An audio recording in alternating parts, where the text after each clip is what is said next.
رب المشرقین ورب المغربین۔ رمضان شہر التقوی، تقوی کا مہینہ۔ قرآن مجید میں روزے کا اصل مقصد جو بتایا گیا ہے وہ تقوی کا حصول ہے کہ کتب علیکم الصیام کما کتب علی الذین من قبلکم لعلکم تتقون۔ تو ہمیں یہ دیکھتے رہنا ہے اپنے اعمال کو، اپنی گفتگو کو، اپنے رویوں کو، اپنے معاملوں کو دوسروں کے ساتھ کہ کیا واقعی ان میں اللہ کا خوف ہے ہماری گفتگو میں اور ہمارے دوسرے کے ساتھ معاملہ کرنے میں، کیا ہم واقعی اللہ سے ڈر کر بہترین معاملہ کر رہے ہیں یا پھر جو دل میں آئے کہہ دیتے ہیں۔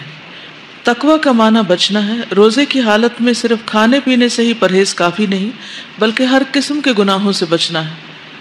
روزے کی حالت میں اگر ہم حلال کھانے پینے سے پرہیز کرتے ہیں تو حرام اور ممنوع کاموں، حتیٰ کہ برے خیالات، منفی سوچوں، بدگمانی، جھوٹ، چغلی، غیبت اور لڑائی جھگڑا وغیرہ سے بھی پرہیز لازم ہے۔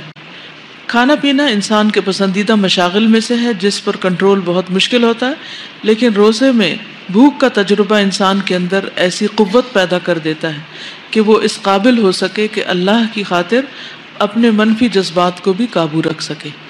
یعنی جس طرح انسان اپنی بھوک کو کنٹرول کرتا ہے، ایسے ہی انسان اپنے غصے کو بھی، جھنجھلاہٹ کو، بد اخلاقی کو بھی کنٹرول کرے۔ رسول اللہ صلی اللہ علیہ وسلم نے فرمایا، روزہ صرف کھانا پینا چھوڑنے کا نام نہیں ہے بلکہ روزہ تو لغو یعنی بیہودہ اور بے فائدہ کام اور رفث جنسی خواہشات پر مبنی حرکات اور کلام سے بچنے کا نام ہے۔ لہٰذا اگر تمہیں کوئی دوران روزہ گالی دے یا جہالت کی باتیں کرے تو اس سے کہہ دو کہ میں روزے سے ہوں۔ یعنی صرف اپنے طور پر ہی نہیں اس بات کا احساس کرنا، اگر کوئی اور آپ کے روزے میں خلل انداز ہو رہا ہے تو اس کو بھی ریمائنڈ کرانا ہے کہ رمضان کا مہینہ اور میں روزے سے ہوں، لہٰذا مجھے فضول لغو باتیں نہیں کرنی، کیونکہ امر بالمعروف اور نہی عن المنکر بہت ضروری ہے۔ بعض لوگ روزہ رکھ کے روزہ کاٹنے کے لیے یا دن کاٹنے کے لیے بیکار کی ادھر ادھر کی لوگوں کی باتیں شروع کر دیتے ہیں یا دن میں ہونے والے واقعات پہ تبصرے شروع کر دیتے ہیں، تو اس سے بھی پرہیز کرنا ہے۔ رسول اللہ صلی اللہ علیہ وسلم نے فرمایا، بعض روزے داروں کو روزے سے بھوک کے سوا کچھ حاصل نہیں ہوتا اور بعض قیام کرنے والوں کو قیام سے بیداری کے سوا کچھ حاصل نہیں ہوتا۔ یعنی نیت کی خرابی یا اللہ کا ڈر نہ ہونے کی وجہ سے یا اللہ کی خاطر یہ کام نہ کرنے کی وجہ سے، یعنی کوئی بھی اور مقصد اللہ تعالیٰ کو خوش کرنے کے علاوہ ہو تو اس سے پھر فائدہ کچھ نہیں، چاہے ظاہری طور پر انسان کتنی بھی عبادت کرتا رہے۔ حضرت ابو ہریرہ سے روایت ہے کہ رسول اللہ صلی اللہ علیہ وسلم نے فرمایا، جس نے جھوٹ، بیہودہ اعمال اور بیہودہ باتوں کو نہیں چھوڑا تو اللہ تعالیٰ کو اس کی کوئی ضرورت نہیں کہ وہ شخص کھانا پینا چھوڑ دے۔ یعنی اللہ تعالیٰ بلکہ الٹا ناراض ہوتے ہیں ایسے شخص سے جو یہ رویہ اختیار کرے۔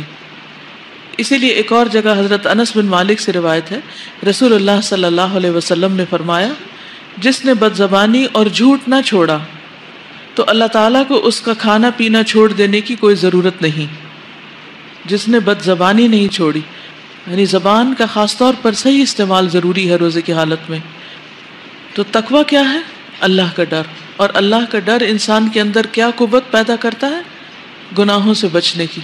اور گناہوں میں زبان کے گناہ، سوچ کے گناہ، ہاتھ کے گناہ، پاؤں کے گناہ، سارے اعضاء کے گناہ سے بچنا ضروری ہے۔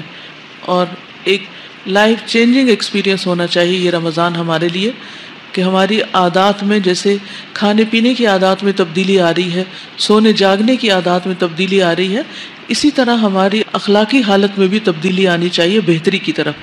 ٹھیک ہے، تو یہ ہے تقویٰ کا معنی۔